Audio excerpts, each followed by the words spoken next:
भारत एक तरफ जहां चांद और सूर्य ग्रह पर उड़ान भर रहा है, तो वहीं दूसरी तरफ अमेरिका की स्पेस एजेंसी नासा और एलन मस्क की कंपनी स्पेसएक्स 10 कदम आगे बढ़ते हुए एक साथ हाथ मिलाकर ब्रह्मांड के सबसे अमीर क्षुद्र ग्रह यानी कि एस्टेरॉयड पर यान भेजने की तैयारी कर रही है। यह मिशन मंगल और बृहस्पति ग्रह के बीच घूम रहे एक क्षुद्र ग्रह 16 साइकी पर केंद्रित होगा। वैज्ञानिकों का मानना है कि इस छोटे ग्रह पर सोना, चांदी, लोहा और स्टील का अपार खजाना है। यहाँ इतना खजाना है कि इससे दुनिया का हर शख्स अरबपति बन सकता है। इस मिशन को हालांकि पहले लॉन्च किया जाना था, लेकिन अब इसे टालकर लॉन्च की तारीख 12 अक्टूबर तय की गई है। यानी 12 अक्टूबर को नासा और एलन मस्क की स्पेसएक्स नया इतिहास रचने वाली है। बता दें, विभिन्न धातुओं से बने इस छोटे ग्रह की खोज 1852 में 16वें क्षुद्र ग्रह के रूप में की गई थी। इसके साइकी नाम रखने की भी एक अलग ही कहानी है। एरिजोना स्टेट यूनिवर्सिटी के मुताबिक नासा और एलन मस्क की कंपनी जिस ग्रह पर मिशन को भेज रही है, इसे इटालियन एस्ट्रोनॉमर एनिबेल डी गैस्पारिस ने खोजा था। इसका डायमीटर करीब 226 किलोमीटर है और इसका क्षेत्रफल 1,65,800 किलोमीटर हो सकता है।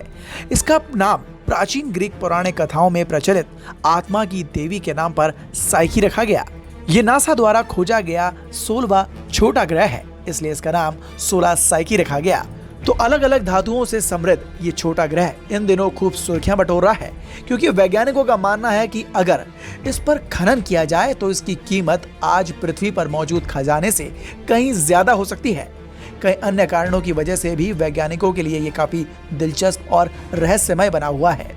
अब बात करें इस मिशन के मकसद की, तो वैज्ञानिकों का यह मानना है कि हमारे सौर मंडल की शुरुआती युग के दौरान धरती पर क्या हो रहा था, ये छोटा ग्रह इस रहस्य पर से भी पर्दा उठा सकता है।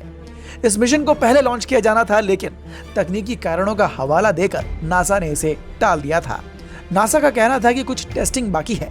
अब यह मिशन 12 अक्टूबर को शाम 7:46 पर लॉन्च किया जाएगा और यान करीब 6 साल का सफर तय करने के बाद 2029 में साइकी क्षुद्र ग्रह पर यानी कि उस छोटे ग्रह पर लैंड करेगा। इसे दक्षिणी कैलिफोर्निया में नासा की जेट प्रपोल्शन प्रयोगशाला के नेतृत्व में साइकी मिशन को 16 साइकी के करीब जाने और इसके रहस्यमय बाहरी हिस्से की जांच करने के लिए डिजाइन किया गया है। इस मिशन से वैज्ञानिकों को ये पता चलने की उम्मीद है कि 16 साइकी वास्तव में क्या है। क्या एक असफल ग्रह है जो दुर्घटनाग्रस्त हो गया, या फिर ये एक एस्टेरॉयड है, या फिर एक लोहा उगलने वाला ज्वालामुखी। तो ये मिशन और भी कई रहस्य उजागर कर सकता है। अब इंतजार है इस मिशन के लॉन्च होने का और इस मिशन के पूरा होने का। वीडियो पर अपनी राय कमेंट कर जरूर बताएं। Bureau report, the Bharat now.